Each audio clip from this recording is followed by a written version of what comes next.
Hello everybody and welcome back, where today we're delving a little bit deeper into one of the games that we covered yesterday in our roundup of the VR Games Showcase. Now this is Forefront, and it's a game that I'm hoping will come to PSVR2 in the future, and this video is an explanation of why this game would do well on PSVR2, what it's all about, and the possible reasons why it might be sticking to Quest Pico in Steam for at least the start of its launch cycle, and what are the chances of us actually getting it. Before we jump in and talk about it, only 25% of you are subscribed, so please feel free to do so, and thank you to our patrons and YouTube members for keeping the channel going day after day and week after week. With that being said, let's take a look at Forefront. From the creators of Breaches and Hyperdash comes an all-out war experience like never before in VR. Engage in massive 32-player battles across a variety of expansive, semi-destructive environments where strategy, skill and teamwork decide the outcome. In the war between OR and the local armies and governments, you are the tip of the spear. Which side will you take? Now from that, this seems like Battlefield, but in VR, and for all intents and purposes, it is.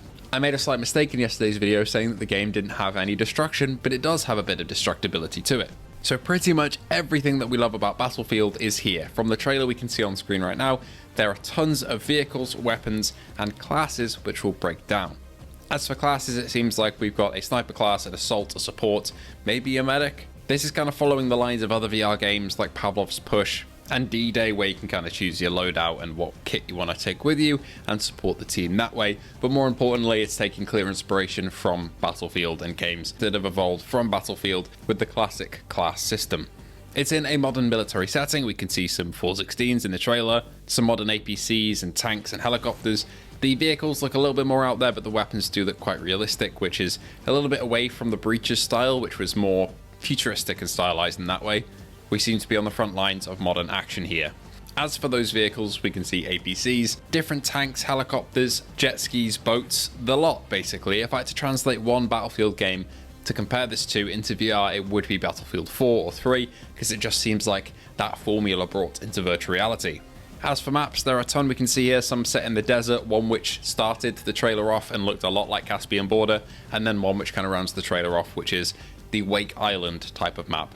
We've seen this in countless Battlefield-like games. For example, a flat-screen game called Ravenfield has Archipelago, which is a clearly Wake Island-inspired map. It seems to be the same here. And this is really going to push some tactical gameplay with using vehicles to get around and supporting your teammates and pushing objectives. We've even got certain gameplay mechanics from Battlefield in here, like the jump off the top of that platform, which is a clear reference to Damavand Peak from BF3, and destruction of certain parts of the environment. Again, doesn't look like anything too drastic, but I'm sure for standalone hardware, they're doing as much as they can.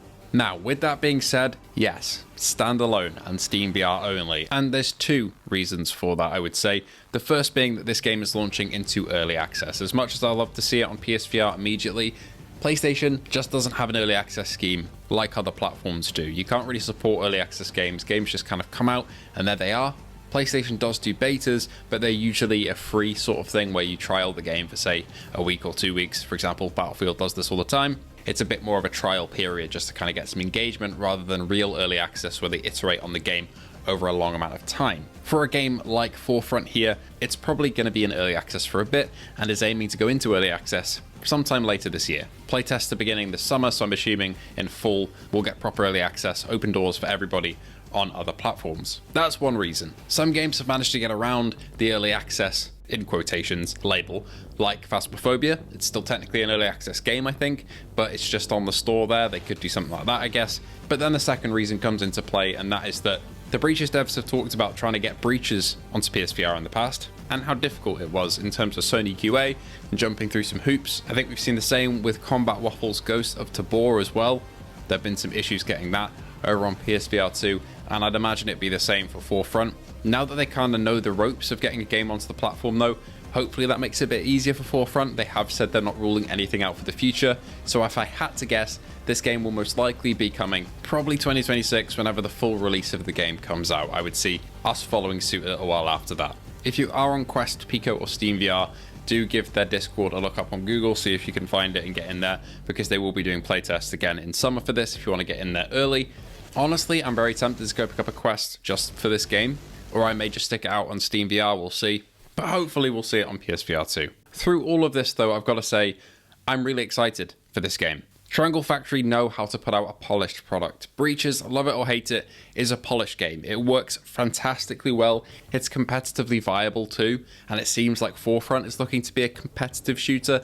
I'm not quite sure how that pans out in the realm of a 16v16 match. Maybe competitive just means stable and good enough to have competitive matches that feel like their flat screen equivalents rather than having tournaments like Breaches sometimes do and stuff like that, but we'll see. Either way, Triangle Factory know exactly what they're doing, and I think if anyone's going to land a Battlefield game like this in VR, it's going to be them. And lastly, I just want to say how good of a trailer this was. We often see a lot of VR shooter trailers that don't really hit the mark. They don't really sell what it feels like to be in that VR environment. And this had it all. It showed off the destruction, the vehicles, the maps, the weapons, the classes, the only in Battlefield moments, but in virtual reality. And I think this is actually going to sell some people on VR if they're Battlefield fans. They might want to go pick up a Quest 2, as I think this is actually being launched on Quest 2, maybe secondhand or something, and giving it a go, seeing if they like it. And if they bring that Triangle Factory polish to the game, then I'm sure a lot of people will. With that being said, we have no official word on the PSVR2 port, but I do implore you guys, go and let Triangle Factory know that we want this. The PSVR2 player base has been asking for a shooter like this for a very long time.